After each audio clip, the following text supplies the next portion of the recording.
Baik, Assalamualaikum warahmatullahi wabarakatuh. Minta tolong di kameranya. Waalaikumsalam.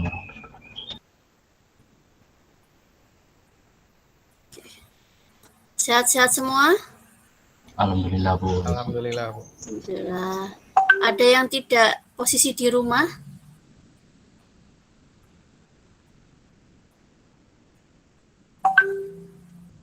Oh, semuanya di rumah berarti ya. Ya, tempat paling aman dan nyaman di rumah ya.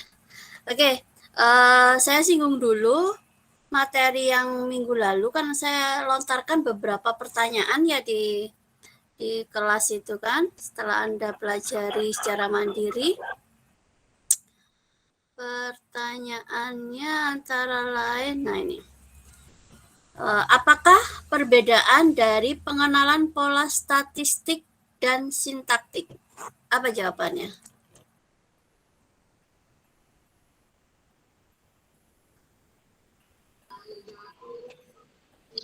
Siapa nih Bu yang Ya, menjawab? silakan.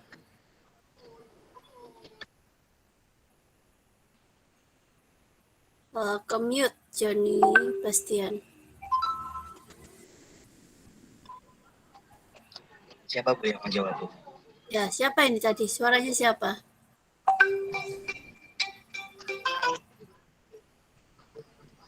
Tidak, kalau gitu, kalau dari saya Bu, statistikal learning sama sintaktik itu, kalau statistik itu numerical, kalau yang sintaktik itu karakteristik.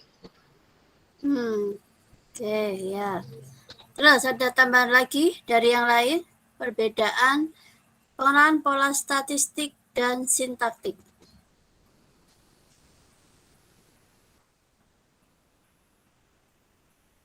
Tidak ada? Anda saat ini semester berapa? Rata-rata 5, 7? Banyak semester 7 Bu, semester 5 ada beberapa. Nah, berarti beberapa sudah sering ya bersentuhan dengan mata kuliah yang terkait pengenalan pola. Biasanya mulai AI itu kejelasan buatan sudah dikenalkan beberapa metode pengenalan pola juga. Kalau Anda amati mata kuliah yang sudah pernah Anda ikuti yang masih ada sangkut pautnya dengan pengenalan pola itu menggunakan pengenalan pola statistik atau sintaktik yang biasanya disampaikan.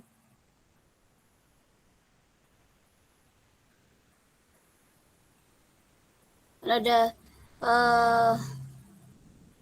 kejelasan buatan, kemudian mata kuliah pengenalan pola, mata kuliah pengolahan citra digital itu juga beberapa di dalamnya ada tentang pengenalan pola terkhusus untuk citra. Terus mata kuliah apa lagi ya yang masih ada sangkut pautnya itu.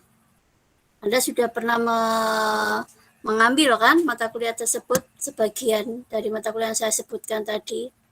Nah, dari materi-materi atau metode pengenalan pola yang disampaikan di dalam mata kuliah tersebut itu lebih ke pengenalan pola statistik ataukah sintaktik?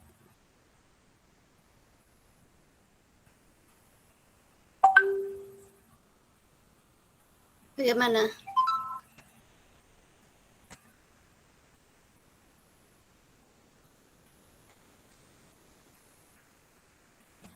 Tadi dikatakan oleh Johnny Bastian bahwa kalau pengenalan pola statistik datanya berupa numerik. Ya.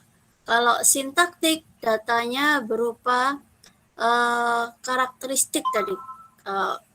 Saya tidak salah dengar tadi Johnny Bastian mengatakan seperti itu. Nah, dari mata kuliah yang terkait dengan visi komputer ataupun pengenalan pola dari yang pernah Anda ikuti, itu menggunakan pengenalan pola yang statistik ataukah sintaktik?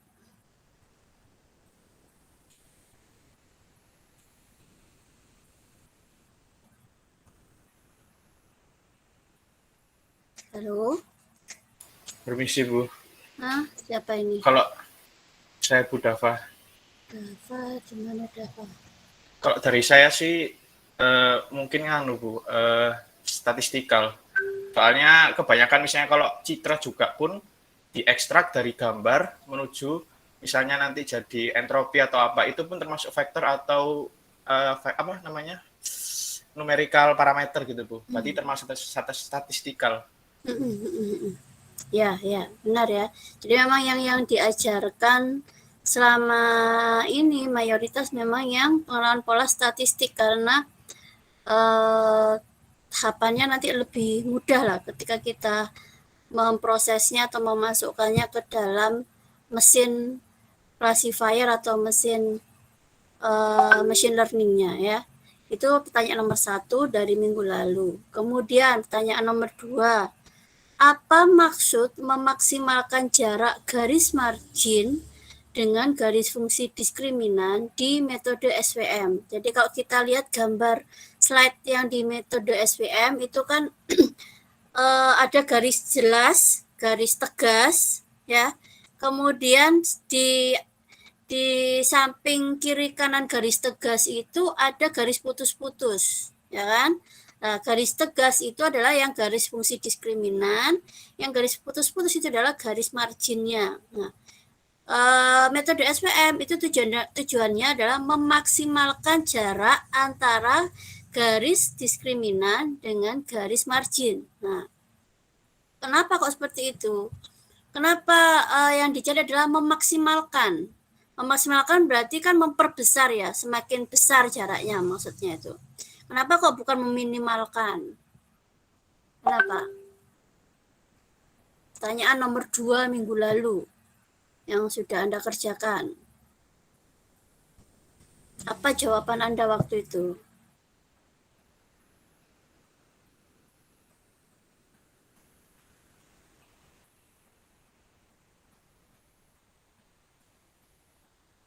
Ayo, apa? Nanti nggak buka jawaban minggu lalu, sudah mengumpulkan kan? Sudah. Ya, tinggal disampaikan aja hasil eksplorasinya minggu lalu. Apa jawaban yang dikumpulkan minggu lalu?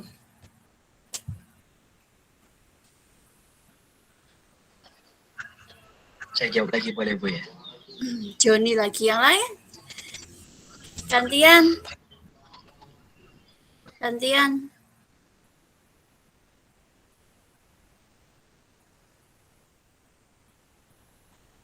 Ayo. Masa harus saya sebut? Masa harus saya panggil ini ya? Tadi yang pertama kali masuk itu Martin ya kalau nggak salah. Yakin? Iya Bu. Ya. Ya, apa jawaban Anda minggu lalu terkait dengan pertanyaannya apa tadi? Apa maksud memaksimalkan jarak garis margin dengan garis fungsi diskriminan di metode SVM? Ya. Menurut saya maksud dari memaksimalkan jarak garis margin dengan garis fungsi diskriminan pada metode SVM adalah untuk mengoptimalkan pemisah atau fungsi diskriminan sehingga dapat meningkatkan akurasi dari model classifier yang dibuat. Oke, baik. Terus ada lagi dari yang lain tambahan? Bukan tambahan ya, versi jawabannya ya. Ini yang perempuan cuma satu, Mbak Afia. Iya Bu. Ya. Kalau jawaban saya kemarin, jadi supaya jarak antara objek kelas dengan garis diskriminan itu maksimum sehingga terminimalisir misklasifikasi. Oke. Baik, jadi memang tujuannya adalah untuk meminimalkan misklasifikasi ya, karena kan memang ketika kita membuat garis diskriminan, jadi metode pengenalan pola apapun ya, mau neural network, SVM, terus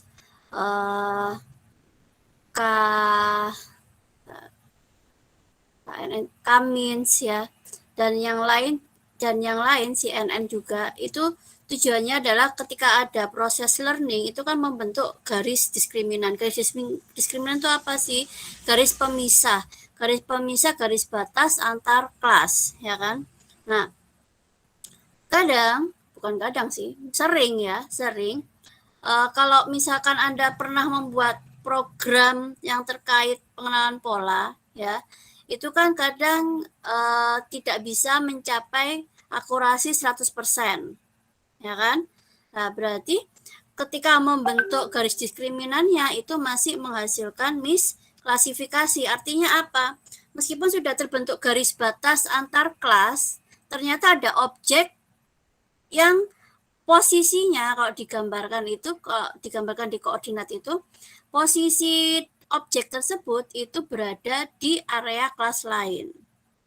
Nah, berada di area kelas lain. Nah, di SVM itu dia akan mencari posisi garis, ya, garis linier, kan itu garis lurus ya, karena bukan kurva ya yang digambarkan di slide.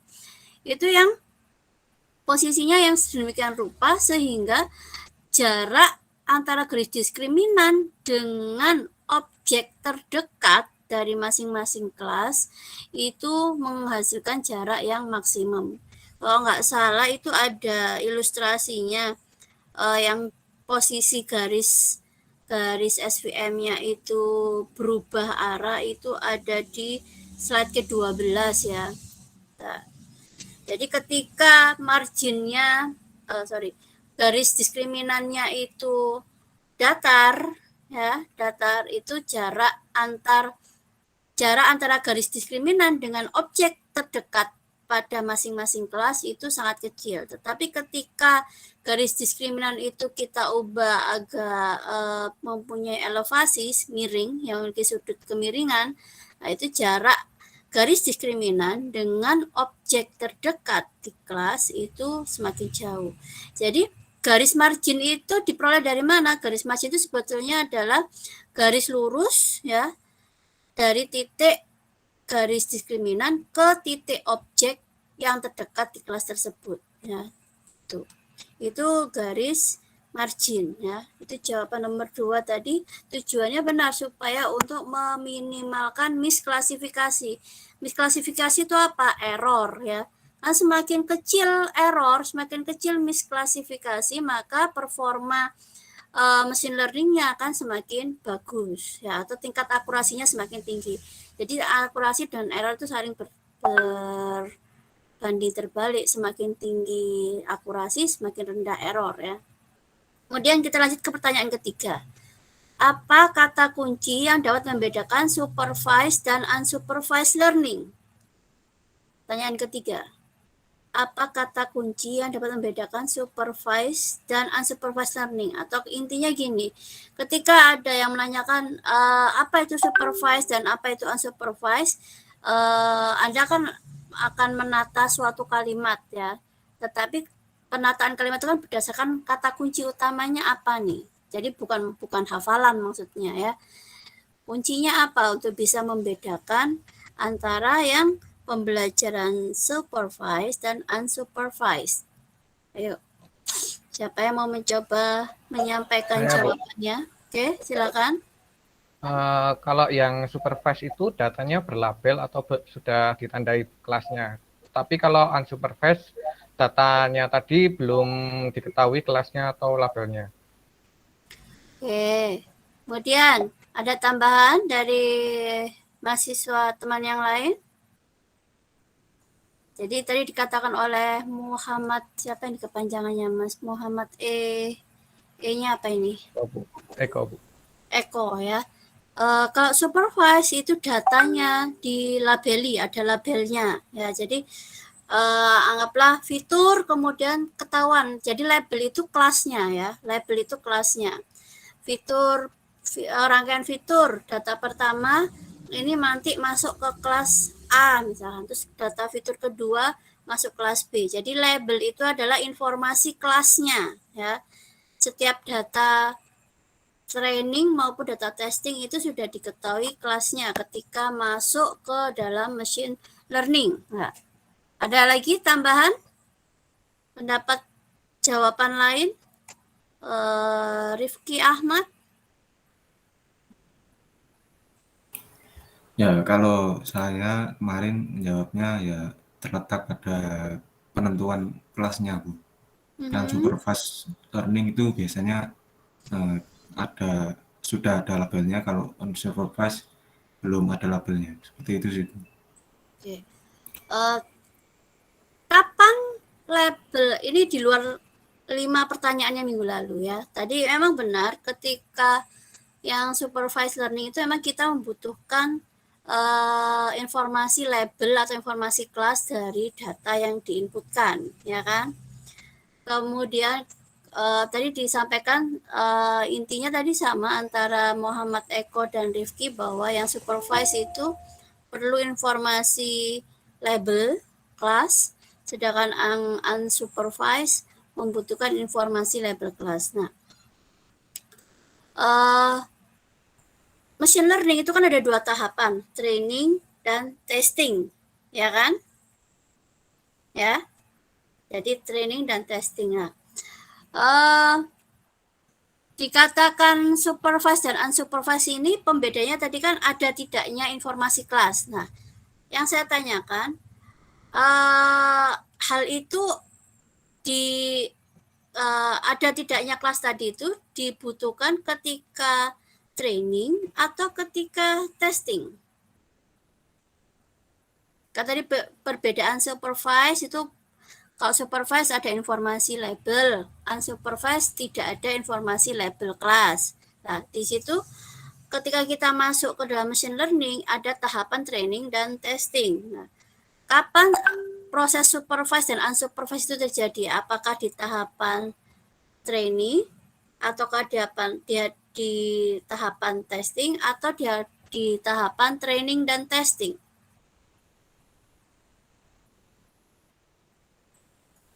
Mungkin di tahapan training, Bu. Oke, di tahapan training ya. Ada pendapat lain? Tadi Rifki, ini ada Rifki lagi. Rifki Riza.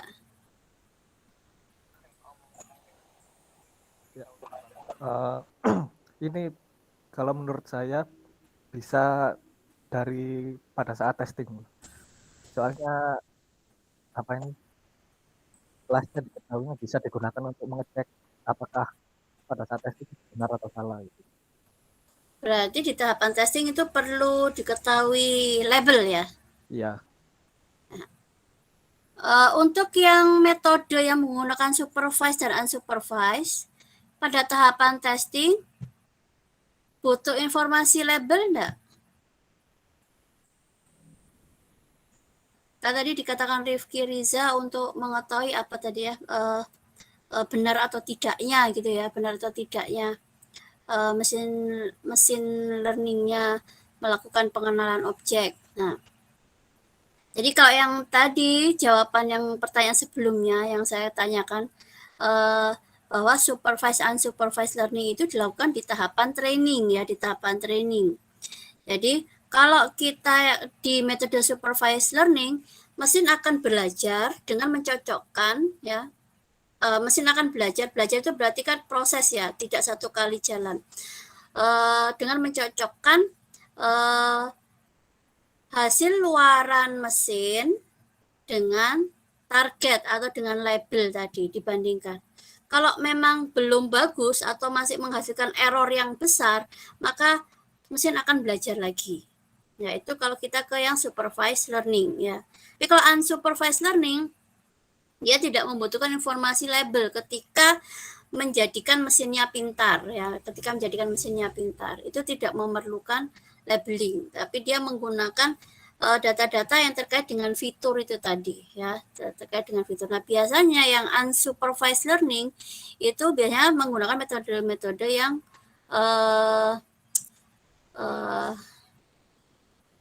clustering ya, metode clustering ya. Sedangkan yang supervised itu metode-metode klasifikasi itu ya. Tetapi ketika kita beranjak di tahapan testing, itu tetap kita butuh ada label, mau pakai metode klasifikasi, mau pakai metode clustering. Kalau kita bicara tahapan testing, kita tetap butuh label yang seharusnya. Tujuannya apa? Untuk mengetahui performa dari mesin ya, untuk mengetahui performa dari mesin. Ya. Tuh. Jadi supervised dan unsupervised itu pada tahapan learning atau tahapan membentuk garis diskriminan tadi ya. Kemudian pertanyaan keempat, metode apa saja yang termasuk supervised dan unsupervised learning? Siapa ya? Mbak Miftahul Nuril. Jawaban minggu lalu apa?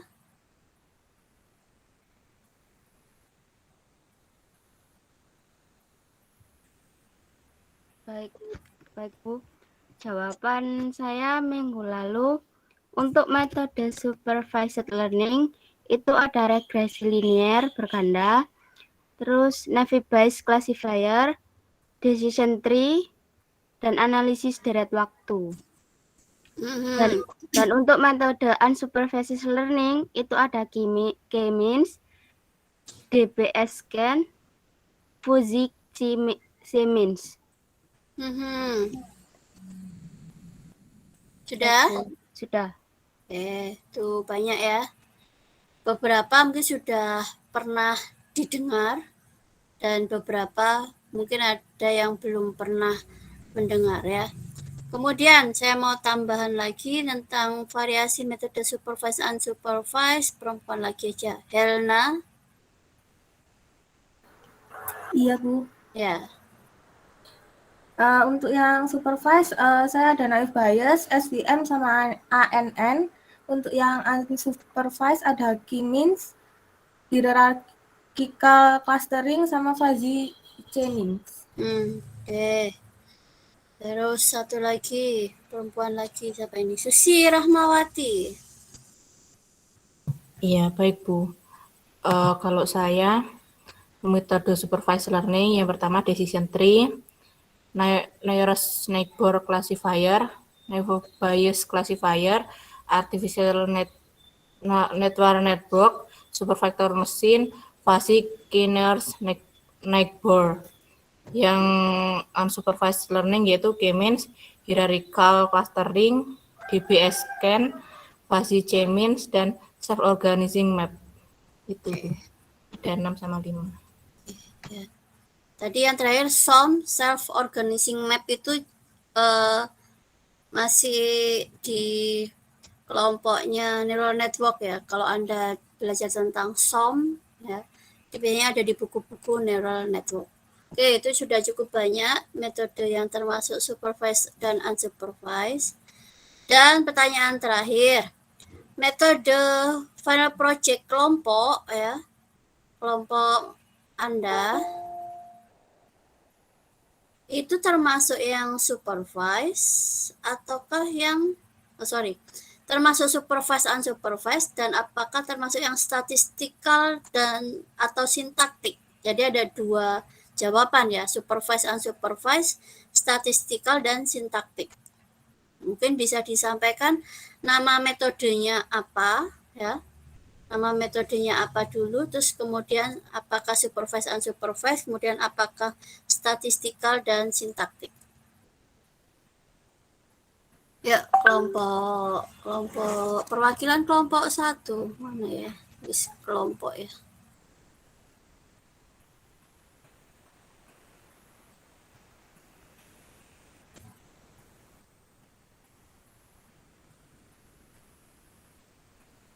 Nah ini. Kelompok 1 kosong ya. Kelompok 2. Kelompok 2 ini ada NPM 186, 166, dan 56. Di sini di judul tampak metodenya adalah perceptron multilayer. Siapa ini perwakilannya? Kelompok 2.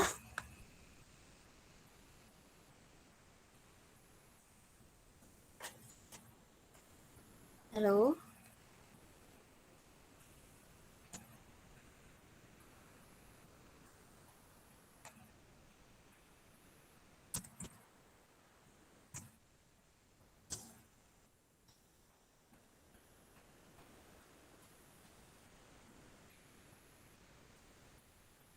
186, 166 dan 56. Enggak ada. Oh, 19. Naufal Nadif, Muhammad Ereza, dan Faris Arianta. Di manakah mereka?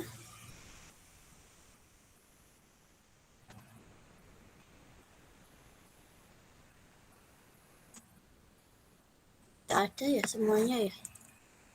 Sepertinya tidak ada nih yang muncul di sini. Oke, geser. Kelompok 3, NPM 57, 81 dan 126 angkatan 18. Ya, saya Ibu.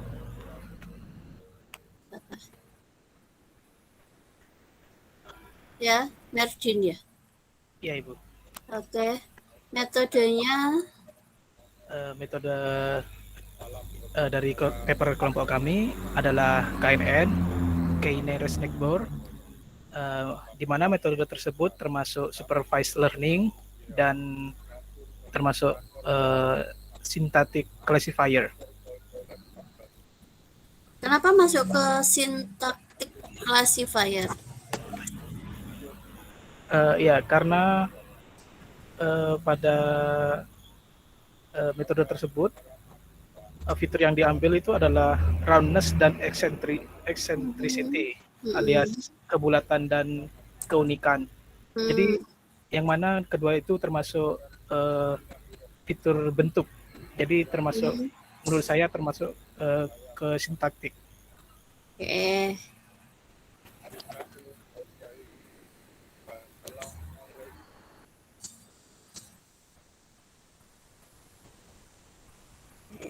Boleh.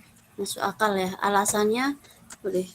Kemudian kelompok 4. Kelompok 4 NPM 59, 98 dan 47 angkatan 19. Siapa ini? Angkatan 19. 59 198 Fatwa Zuhri, Afia, dan Muhammad Isdihar. Ya, hadir Bu. Ya. Untuk jurnal dari kelompok kami menggunakan supervised learning dan statistikal.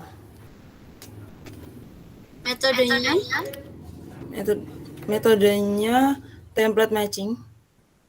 Template matching. Oke. Kemudian kelompok 5. Kelompok 5 NPM 65, 71 dan 36 angkatan 19.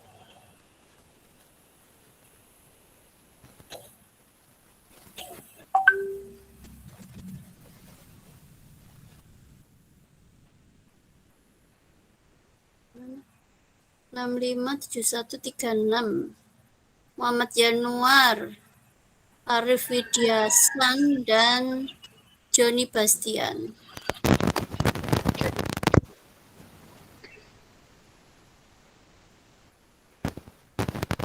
Arif yang mau jawab?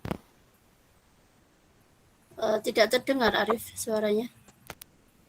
Padahal sudah unmute itu.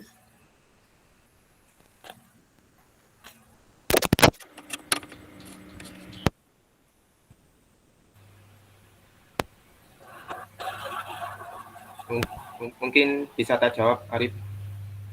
Ya, silakan. Untuk metode yang digunakan yaitu random forest, dan untuk classifiernya itu pakai statistikal. Statistikal ya. Supervised, unsupervised? Supervised, Bu. Supervised. Jadi ketika membentuk forestnya itu kan dibutuhkan label ya. Ya. Jadi kuncinya itu aja. Jadi kalau supervised ketika membentuk mesinnya itu dibutuhkan label kelas ya, berarti itu supervised gitu ya. Tapi ketika membentuk mesinnya tidak membutuhkan label kelas seharusnya, ya berarti masuk unsupervised. Jadi kata kunci supervised unsupervised itu gampang. Butuh butuh atau tidaknya label ketika proses training, atau training itu kan proses pembentukan mesinnya ya, pembentukan mesinnya atau proses memintarkan mesinnya. Kemudian kelompok 6 ya, kelompok 6 NPM 14, 105 dan 125. Ya, Angkatan 19. Ya, kelompok kami menggunakan SVM yang jelas itu supervised dan fiturnya menggunakan statistikal. Statistikal. Ya. Kelompok 7 NPM 94, 97 dan 104. Ya, metodenya menggunakan ini Bu back propagation itu termasuk ANN atau artificial neural network. Terus datasetnya tentu saja termasuk supervised karena berlabel, dan penginputannya menggunakan vektor atau numerical parameter yang berarti termasuk statistical classifier Bu. Oke. Kemudian lanjut kelompok 8. Kelompok 8 NPM 40, 48 dan 87 angkatan 18. Ada? 40, 48. Miftahul Nuril, Susi Rahmawati, dan Hudanto.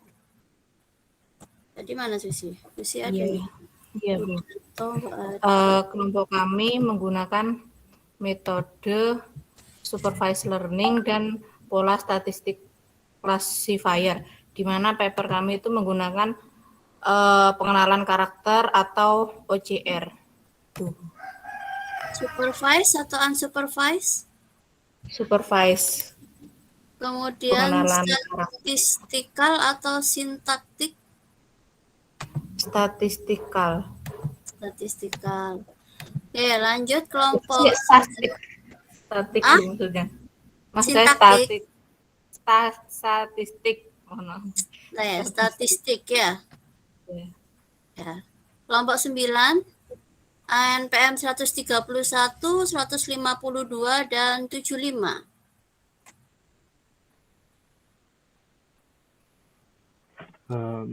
Kalau dari kelompok kami itu di sini pakai CNN yang metodenya yaitu supervised learning, sama pendekatannya pakai statistik Bu. Statistik ya. Iya. Nah, memang kalau kita pakai CNN itu kan tidak ada tahapan ekstrak fitur gitu ya. Jadi langsung di dalam mesin CNN-nya itu jadi satu. Kelompok 10 NPM 68, 55 dan 84 angkatan 18.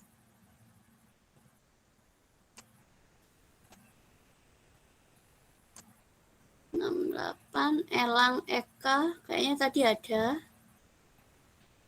Wahyu Firman dan Muhammad Ardi. Tadi sepertinya ada ini Elang Eka. Ini ada. Iya Bu. Kami untuk metodenya termasuk supervised learning karena terdapat data training di paper kami. Terus untuk pendekatannya menggunakan statistik karena ada statistik seperti thinning, resize, dan lain-lain. Thinning, resize, dan lain. Itu kan proses ya. Kalau yang statistik atau sintaktik itu dilihat dari fitur yang diolah ya biasanya. Yang jadi basis pengenalan polanya ya. Kalau thinning itu pre-processing. Oke, Kak apa? Statistik ya? Ya, statistik. Kelompok 11, NPM 39, 38, dan 62 angkatan 18. Baik Bu, saya mewakili dari kelompok 11. Okay. Di sini kami menggunakan metode CNN dan untuk itu merupakan supervised learning dan menggunakan pola statistik. Oke, ya.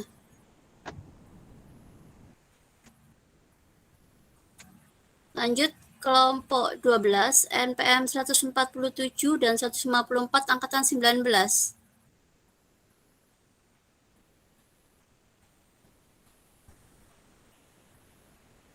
147 dan 154. Genjah dan Muhammad Norman.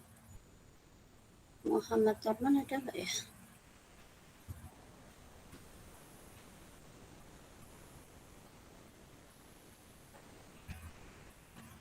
Nggak ada. Ada semuanya ini kayaknya. Kita lanjut kelompok 13. NPM 46, 47, dan 118. Baik, Bu. Baik, Taufik. Di sini kelompok kami menggunakan metode HOG. Metode ini tentu saja supervised karena menggunakan label statistik karena HOG melakukan diskriminasi fitur berdasarkan topi dan orientasi objek. Oke. Kelompok 14 lanjut.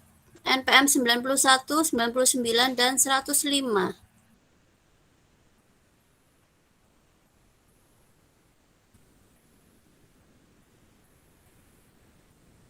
Dan angkatan 18 ya. 91, 99, dan 105.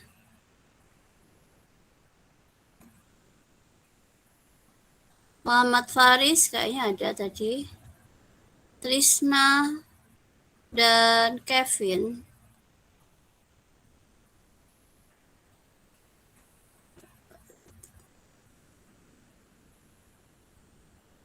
Oh, nggak ada ya.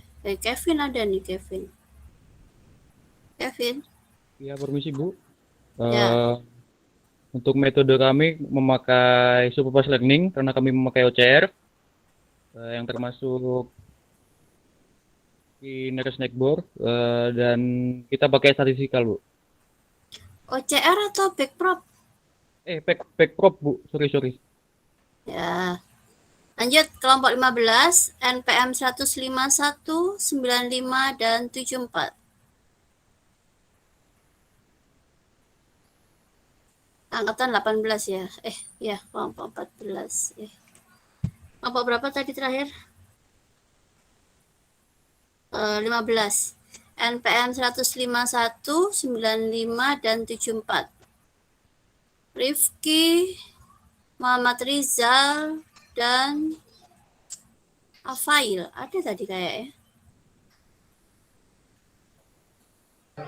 Permisi Bu, yang bawa papernya nggak masuk Bu, perwakilannya. Rifki. Nah, Anda jadi anggota kelompok nggak tahu papernya. Kemarin minggu lalu jawab apa? Belum dikasih Bu sama orangnya. Nah, terus minggu lalu? Belum ngerjain sama sekali. Loh. Ini pengumpulan kelompok ini sudah sejak tanggal 4 Oktober. Berarti sudah 1 bulan lebih sekian hari lah ya. Masa Iya, Bu. Padahal di UTS kemarin juga ada soal terkait paper final project-nya. Berarti Anda atau mungkin teman Anda kan sebetulnya ketika tahu judulnya, ya kan, judul dan Ya, Bu. penulisnya minimal, itu bisa searching sendiri sebetulnya. Kalau memang yang punya paper agak sulit diminta. Ya. Harusnya mencari, bukan pasrah, nggak dapat kiriman paper terus diem aja. Padahal sudah berapa kali nih ya, waktu UTS itu ada soal tentang paper final project, kemudian yang minggu lalu itu juga ada pertanyaan terkait paper final project. Nah, harusnya ada usahanya ini. Ketika UTS pun harusnya sudah mulai mencari, bukan terus pasrah bongkoan gitu ya, minta dikirimi data. Ayo dicari ya, Afail. Masa iya? Kalau paper aja belum punya, terus kapan ngerjainnya, Afail? Katanya udah dapat papernya, tapi di chat nggak balas Bu untuk yang Rifkinya. Berarti kan Anda bisa cari juga. Ya, ini Bu tadi saya tanyain untuk kelasnya tadi, tapi dia nggak balas gitu. Ya, kok tadi ya, harusnya sejak UTS Anda tanyanya. Di UTS itu ada soal terkait final project kok. Lumayan Bu. Jangan-jangan Anda nggak ngerjain UTS ini.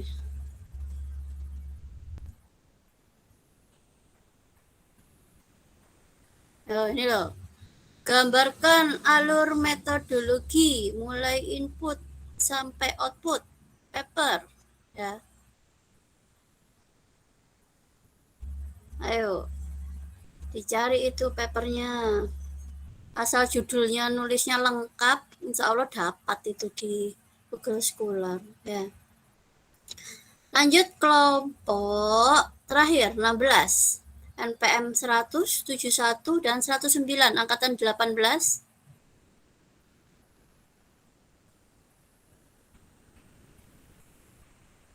Anggotanya NPM 100, Bagas Cakra, Helna, dan Nadia. Bagas Cakra, Helna, dan Nadia. Ada nih perwakilannya. Permisi, saya perwakilan dari kelompok 16. Untuk paper yang kita pakai itu menggunakan metode deep learning, yaitu masuk supervised learning, dan untuk pendekatannya masuk statistikal. Oke. Baik, jadi 5 pertanyaan minggu lalu sudah terjawab ya dengan baik. Intinya Anda bisa menentukan metode yang dipakai itu termasuk apa gitu ya. Oke. Itu ada yang tanyakan yang terkait minggu lalu? Mungkin ada slide yang kurang jelas atau mungkin ada hal yang harus didiskusikan, bisa disampaikan. Saya mau tanya. Siapa? Ya, Joni Bastian. Yang pertama terkait SVM, Bu. Kan tadi kan ada garis diskriminan sama garis yang putus-putus itu. Margin. Untuk yang jarak kan SVM ini kan biar makin optimum itu harus jaraknya itu makin lebar kan, Bu. Jadi yang pertanyaan saya itu antara misalnya kan ini garis Q2 nih, titik ini. Titiknya itu harus kita misalnya mengukur jaraknya itu harus 50 derajat kah, Bu? Misalnya kalau kita ambil titik sembarang dari sini ke sini, itu boleh nggak kalau garisnya bengkok kayak gini, miring dikit atau kayak gini? Nah, begitu, Bu. Okay. Yang boleh bengkok itu garis marginnya gitu tah? Iya, garis margin yang di titik kelas paling terakhir itu, Bu. Saya share screen dulu ya, coba ya.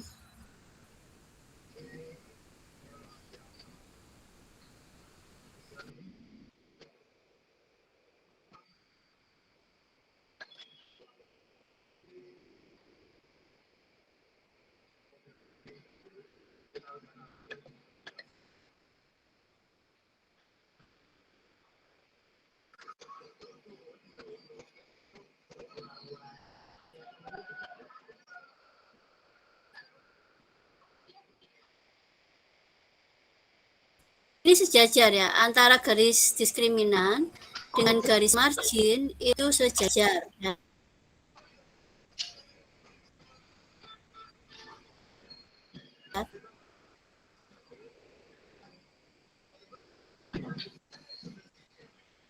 Jadi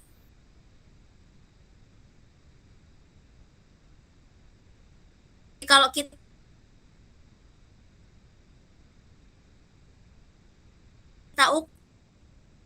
atas sini misalkan jaraknya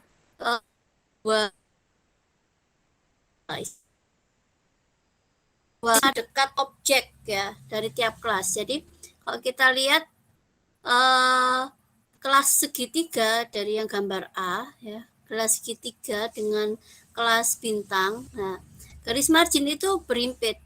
Jadi posisi garis margin itu tepat pada posisi objek terdekat dengan garis diskriminan. Sehingga bisa diukur, bisa ditentukan jarak antara garis diskriminan dengan garis margin itu berapa ya. Nah, yang B, ketika arah garis diskriminannya adalah hampir datar ya, itu ada kemiringan sedikit, hampir datar. Ternyata jarak dengan objek terdekat itu sangat kecil di sini kalau kita lihat. Beda dengan yang gambar C, ketika itu di gambar A dengan gambar B sama-sama ada kemiringan, cuma kemiringannya lebih tinggi yang A ya, lebih besar yang A dibandingkan yang C. Nah, ketika kemiringannya dikecilkan atau dibesarkan ya ke arah bawah sedikit, ya, ini ternyata terbentuklah garis atau terbentuklah jarak ya, jarak antara fungsi diskriminan dengan garis margin yang optimum, karena dari 3 opsi ini, anggap aja dari 3 opsi posisi garis diskriminan itu yang jarak antara diskriminan dengan margin yang paling besar adalah yang gambar C. Jadi otomatis kalau dikatakan jarak, jadi bukan jarak, antara titik objek terdekat dengan garis diskriminan itu sebetulnya posisi garisnya adalah 90 derajat ya. Jadi siku kiri, sehingga nanti dibawa dari yang atas sampai yang bawah itu tetap dia jaraknya sama ya. Jadi jarak antara yang di atas ini, jarak garis diskriminan mulai awal garis sampai akhir garis itu sama. Begitu pula ini ya, jarak dengan yang kelas bintang. Jadi jarak antara kelas bintang dengan jarak dengan kelas segitiga itu sama ya. Jadi besarnya ini, besar area antara garis tegas dengan garis putus-putus itu ukurannya sama ya. Jadi dengan kata lain, sebetulnya garis diskriminan itu ada di tengah-tengah ya, di tengah-tengah antara garis margin ya, separuhnya dari jarak antar 2 garis margin. Itu yang terkait jawaban yang ditanyakan Joni, bisa dipahami? Oke, baik, bisa. Terima kasih. Ya, ada lagi yang mau didiskusikan terkait materi minggu lalu dulu?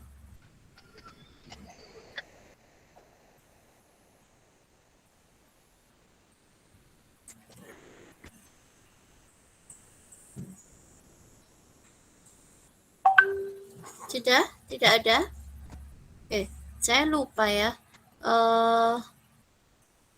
Saya jadwalkan Anda menunjukkan progres pekerjaan FP itu kapan.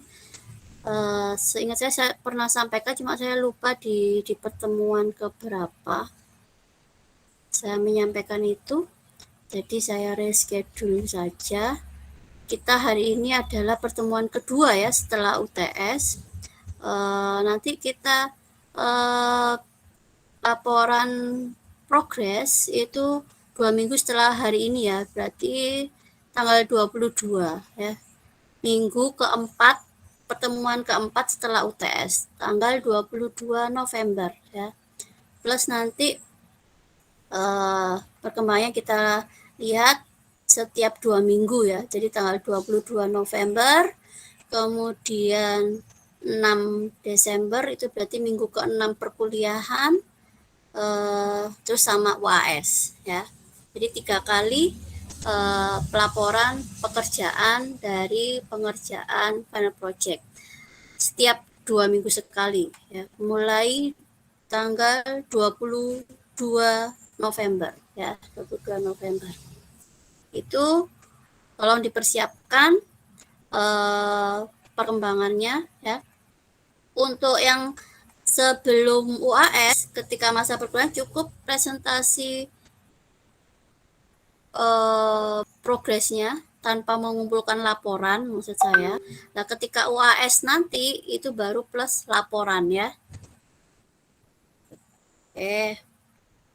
Kemudian untuk perkuliahan kita masih ada beberapa materi, nanti akan disisipkan di pertemuan-pertemuan yang tidak digunakan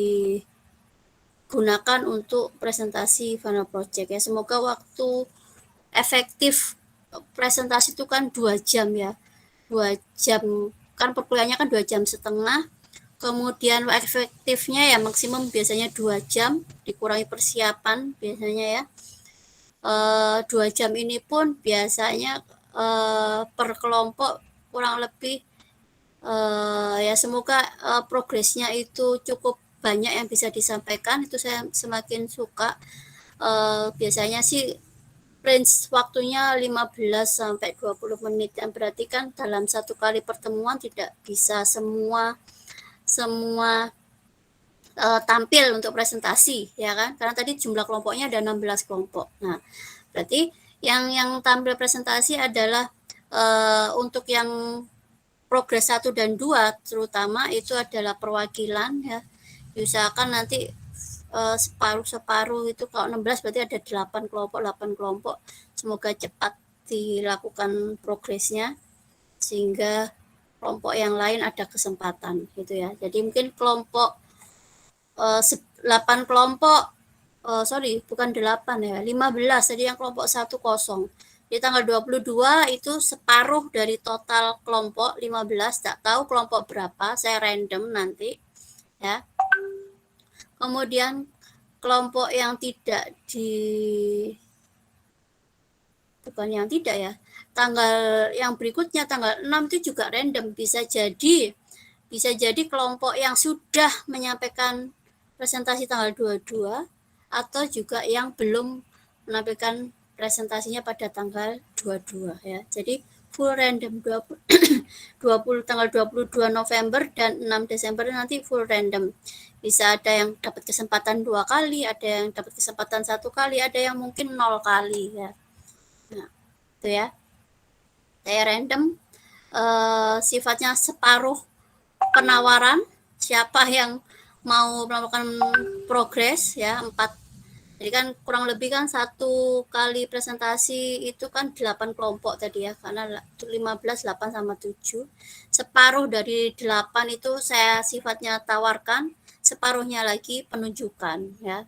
Jadi silakan dipersiapkan tadi bahwa ada kemungkinan ada kelompok yang bisa saya tunjuk 2 kali atau 1 kali atau mungkin 0 kali. Nah, makanya tadi ada space untuk menawarkan diri ya, Bu, saya mau presentasi progres. Nah, itu silakan digunakan ya. Oke, ada lagi yang tentang peran pola statistikal yang ditanyakan? Minggu depan saya bahas yang sintaktik ya. Ada? Cukup ya. Silakan dilanjutkan belajarnya. Untuk final project bebas, mau pakai tools apa ya, bebas. Untuk metodenya juga tidak harus menyusun sendiri programnya, artinya Anda bisa gunakan library ya yang ada ya, silakan digunakan dulu ya. Tuh. Ada yang sedang skripsi atau sedang proses ajuan skripsi, harusnya kalau semester 7 ini sudah mulai skripsi ya. Ya semoga yang sedang mengajukan skripsi bisa selesai 3,5 tahun gitu ya, tuntas gitu ya. Semester 8 sudah nggak ada tanggungan gitu ya. Atau kalaupun sedang mengajukan skripsi, ya skripsinya segera selesai, jangan diperpanjang gitu.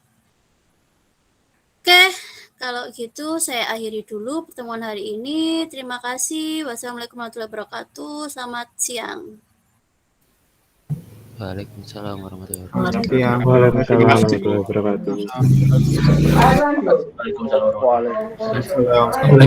warahmatullahi wabarakatuh.